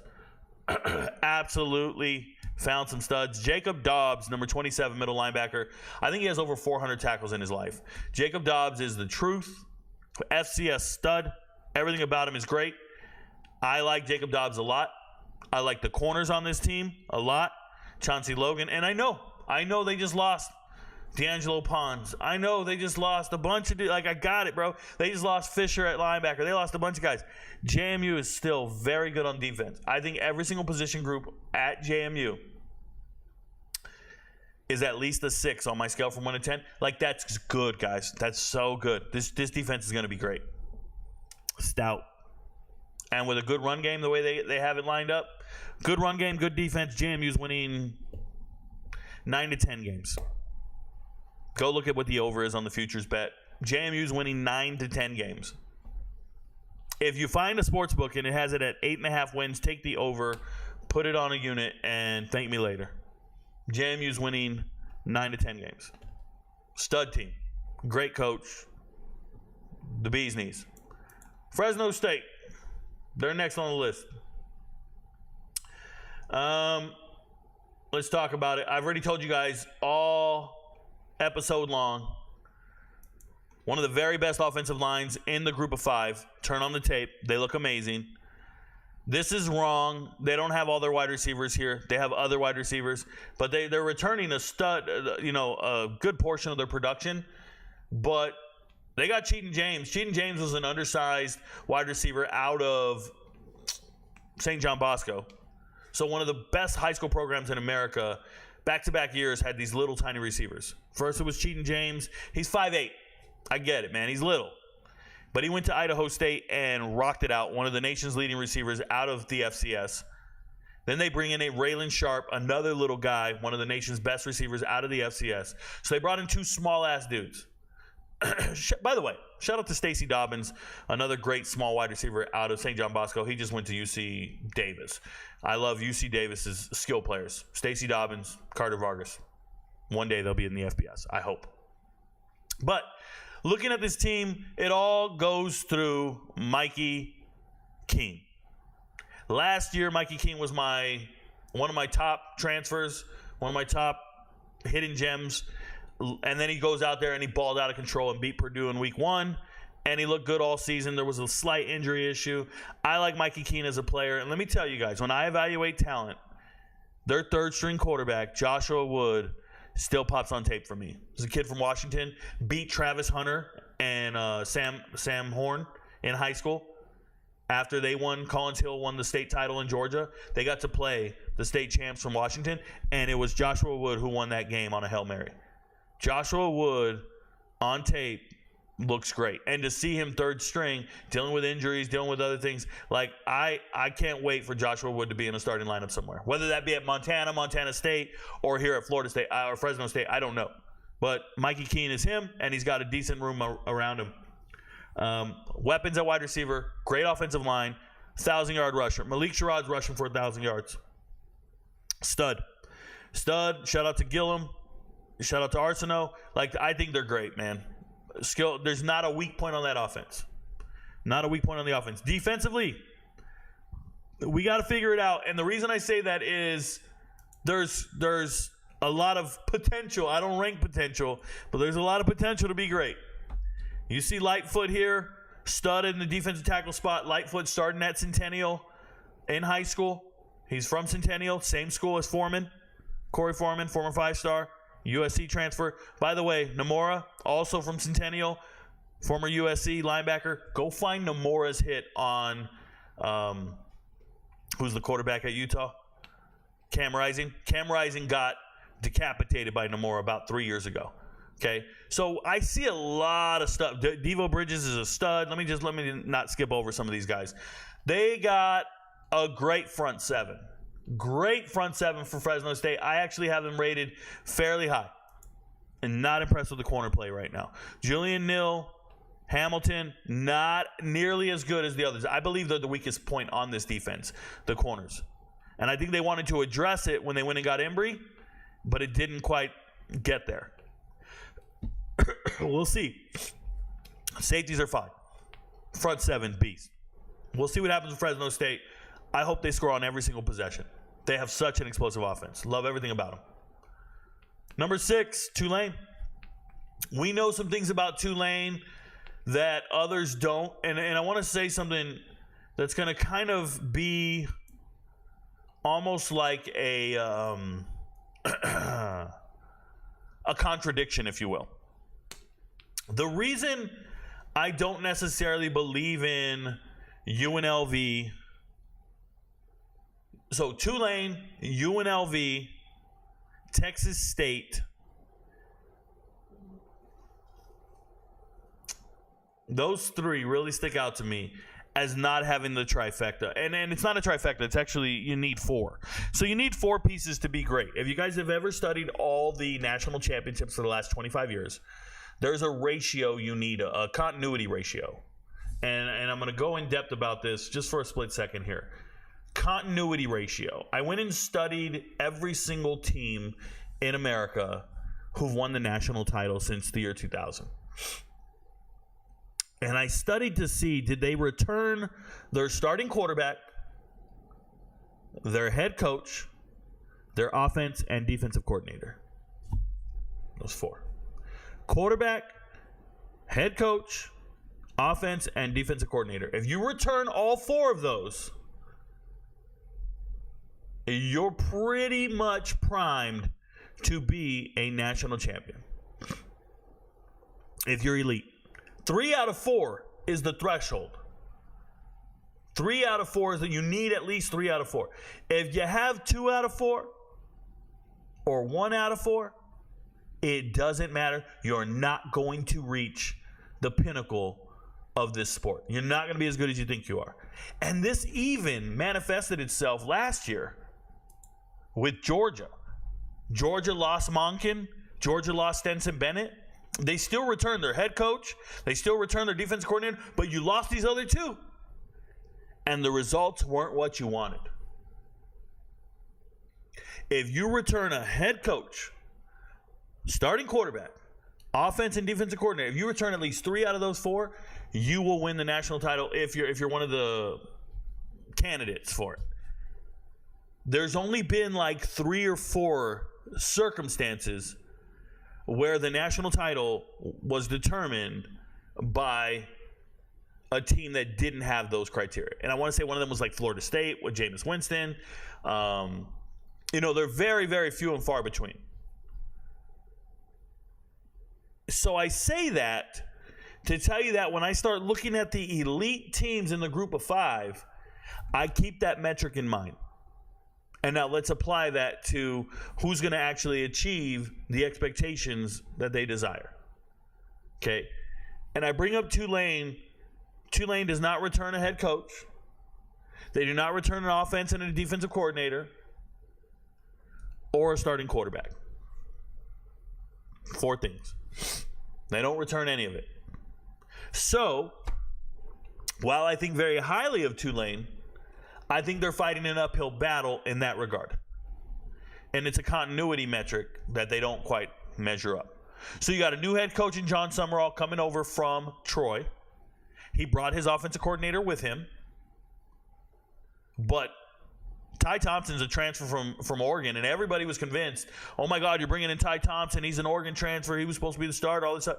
Ty Thompson's not even beating out Kai Horton like that. And he might be the starter, but Kai Horton can play with him right now.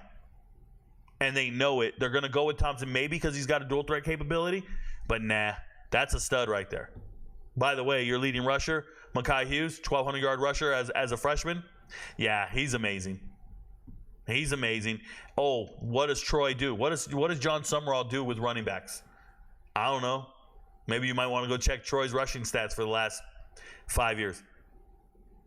I can tell you. Do you know how good this wide receiver room is?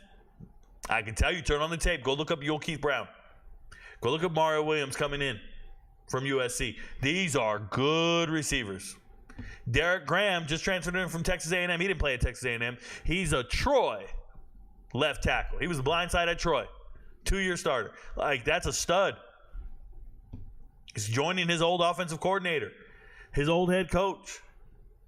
You're not beating, like, this Tulane team is nice. And it looks good. The only problem they have is a lack of continuity. That's it. Offensive line is good, tight end's good, running back room's good. I don't know who's going to play quarterback. Defensively, Eric Hicks and Patrick Jenkins are monsters in the middle. Absolute monsters. Grubbs and Machado are arguably one of the best group of 5 duos at linebacker.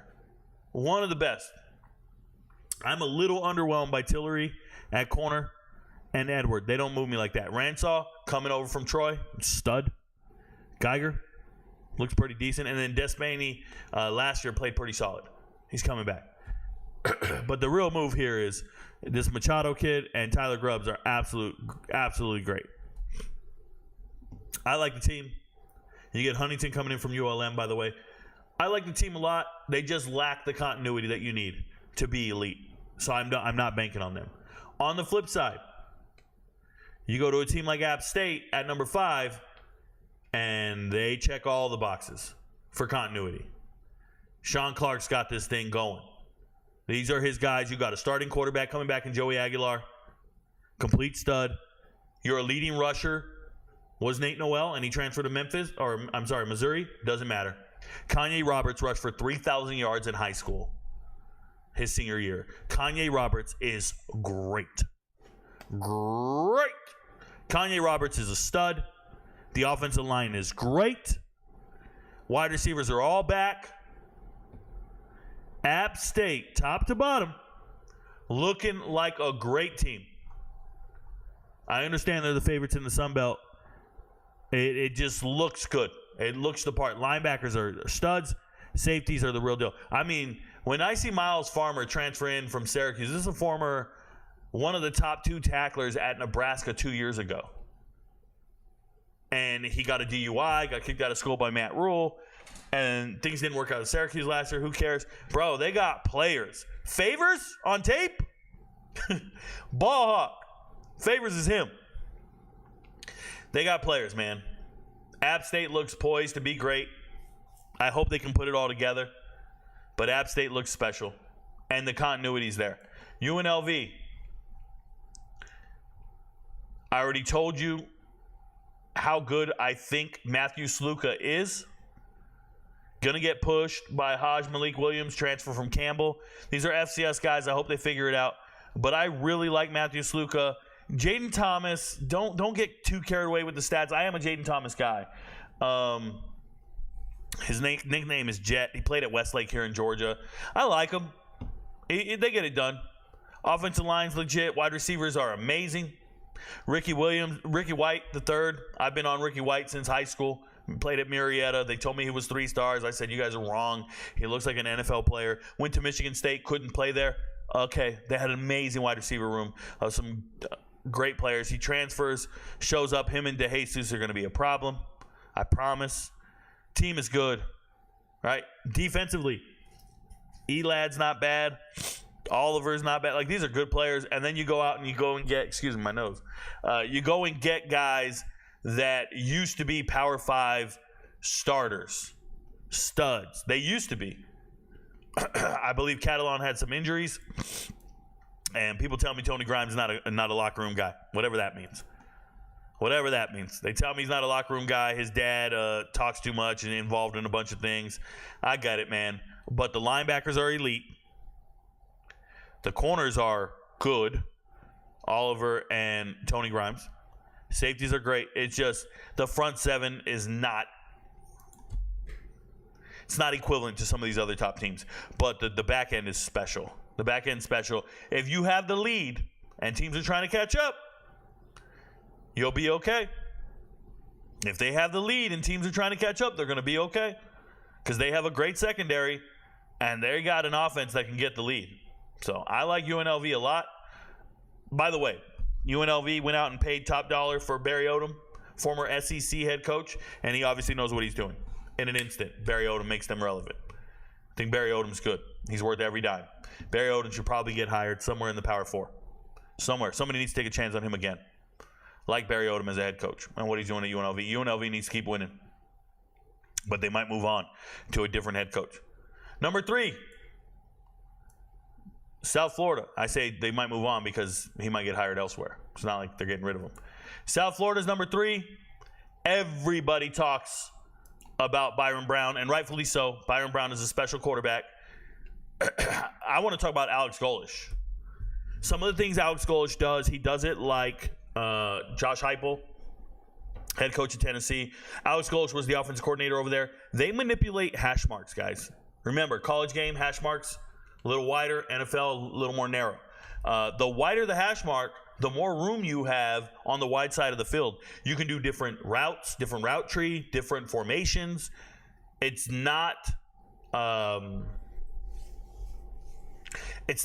doesn't translate to the NFL. They're going to tell you Tennessee's offense is not NFL ready. It's not a pro style offense.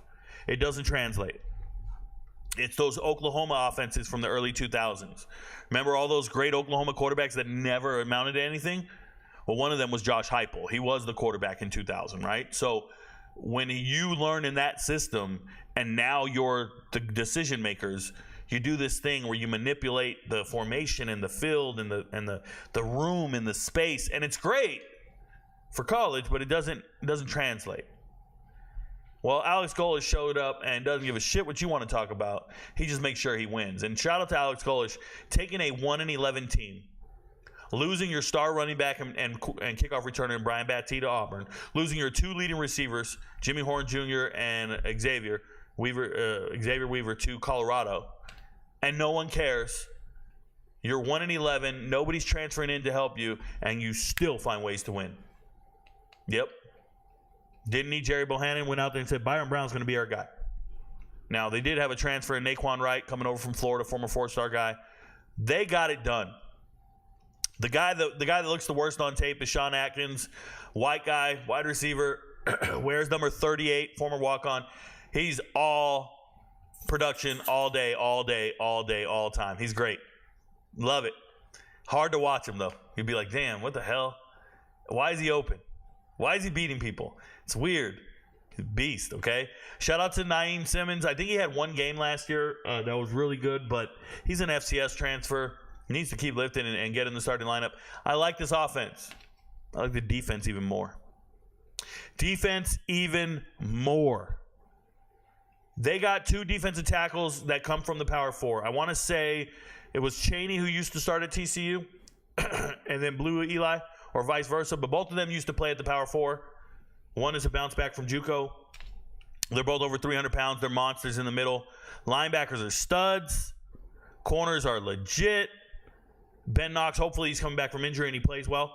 Okay, and then this guy right here, Kaquavius Berryhill, is like 6'4", 6'5", free safety. Covers the whole field. It's incredible, man. They got a team. I love their defense. South Florida, going to score points like crazy. Went to a bowl game last year. Got it done and beat Syracuse. Shut them out 45-0. They're just monsters, man. South Florida looks really good. Defensively, so much better than people give them credit for. It's just they're going to score really fast. So then what do you do? Right? Number 2 team in the group of 5. Texas State. Shout out to the Bobcats of Texas State. If you guys remember last year, I predicted they would have the greatest season in their school's history. They won 8 games, and they did. I said they would beat Baylor, and they did. I told everybody I believed in Texas State for a couple of reasons. They dominated the transfer portal. I evaluated the players that they were bringing in. They looked great. G.J. Kinney was doing it, so I just started making videos about Texas State. People thought I was crazy. I'm doing the same thing with UTEP. I'm doing the same thing with Indiana. If you watch the channel, if you watch YouTube, if you watch the Patreon, if you watch Twitter, you know how I feel about these teams. If you're a TikTok viewer, I never talk to them. I never tell them anything. But if you're watching the informative channel and the information, you know how I feel about certain teams. So last year, I went absolute ham on this team. I thought they were special. And then the offseason hit, and I talked to some of the players, and they were like, man, we got to get the hell out of here. We're leaving. They didn't all leave. They stayed.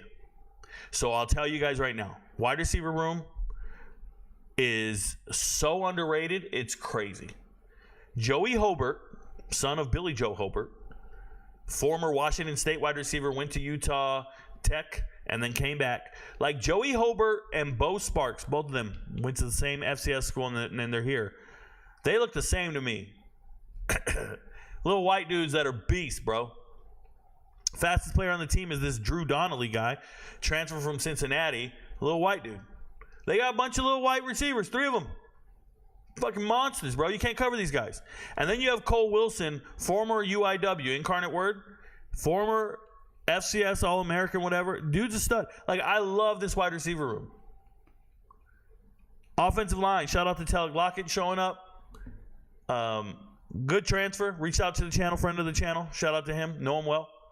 Think he looks good. Jordan McLeod finally saw the field. This is a guy who was at South Florida, was at Arizona, got to JMU and played out of his mind. and now he transfers here. Hopefully he gets it done again. Hopefully he has another good season. He's got all the receivers he needs. He's got a good offensive line. But if he's not ready and he can't play great, and we know he can play great. We know he did great numbers last year. RJ Martinez is good, guys. That backup quarterback, RJ Martinez, former starting quarterback at NAU, Northern Arizona. And in high school, he threw for like 7,000 yards. He was a great Texas quarterback. Little Mexican dude, I'm pulling for him. I like him. Mi gente, my people, right? I'm cool with him. Running back room. Oh, my God. Probably the most talented running back room of any group of 5 school. That includes Boise State. This running back room is stacked. Ishmael Mahdi's the fastest running back in America. He rushed for 1,300 yards last year. First team All Sun Belt. Ishmael Mahdi is good enough to play in the Power 5. I talked to Ishmael Mahdi on the phone. I talked to him personally. I've advised him accordingly.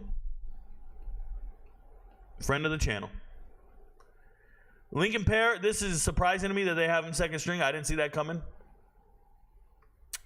Jalen Jenkins, doesn't surprise me that he's third string. I just hope he's not in trouble anymore. He got kicked off the team at Washington State. He did have a game where he rushed for like 100 yards against USC a couple years ago. Immensely talented, small back. Immensely talented. And then you have Torrance Burgess, another small back, and Deion Hankins, a quality running back. These guys I expected to actually be the starters because I thought Ishmael was going to leave. Deion Hankins and Burgess are coming over from UTEP. They're both very good running backs. I know you hear UTEP, you're like, oh, they're not. No, UTEP had good running backs last year. MVPs, no. And they're sitting over here 4th and 5th string. That's how good the running back room is. This running back room is 5 deep, guys. Any one of these guys can start and be better than the running backs at other schools. And Ishmael Mahdi is NFL caliber. He's that great. Go turn on the tape, find Ben Bell. Ben Bell's a sack waiting to happen. Ben Bell is a stud, a little undersized. Ben Bell can do his thing. Texas State, you got a beast in Ben Bell, rushing the passer.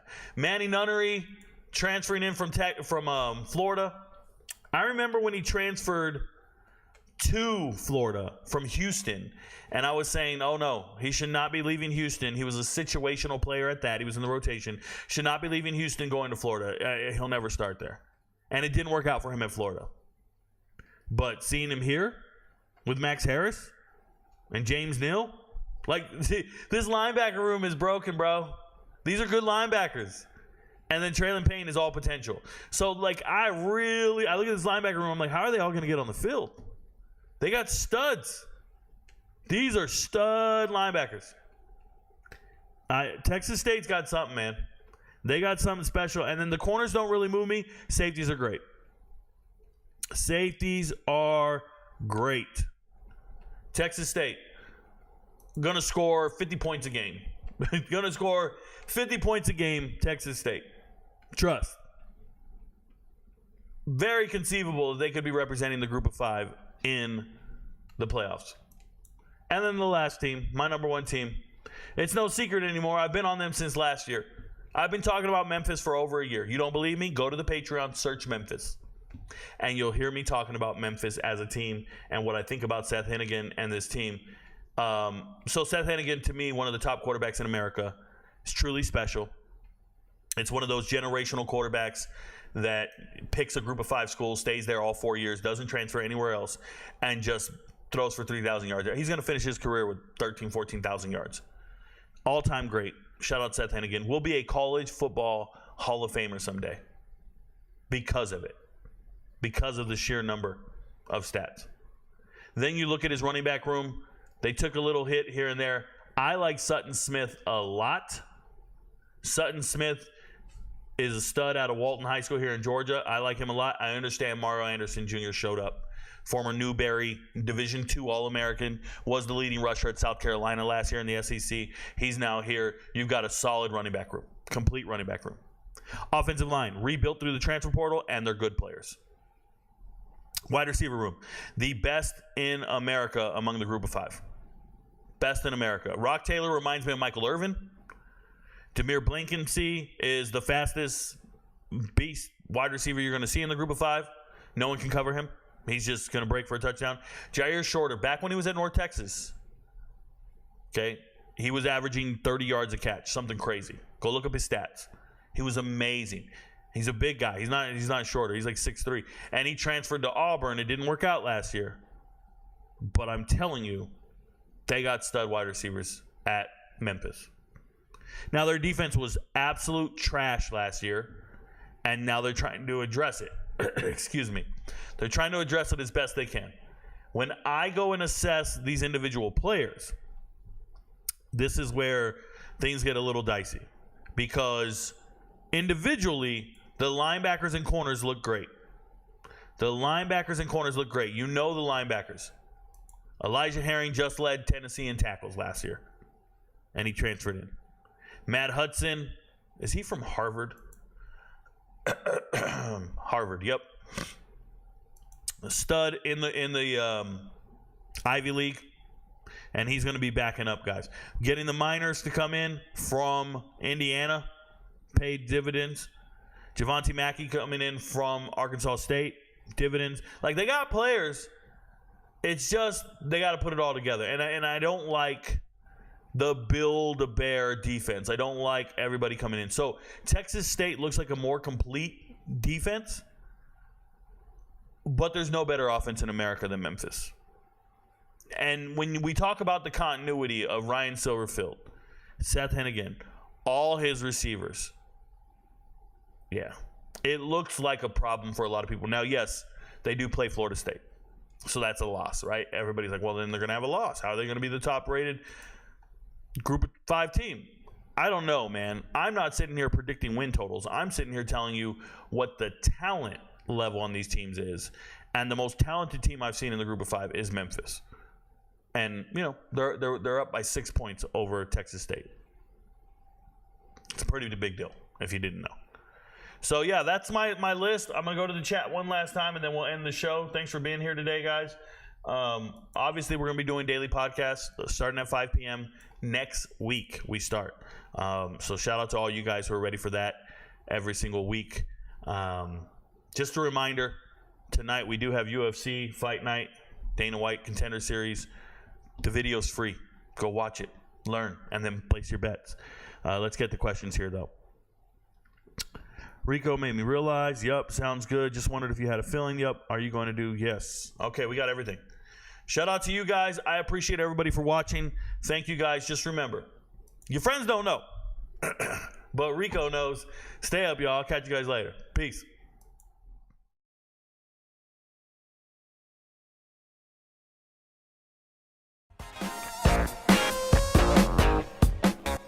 Since 1990. Taco expert since now. New Zaxby's Chicken Finger Tacos.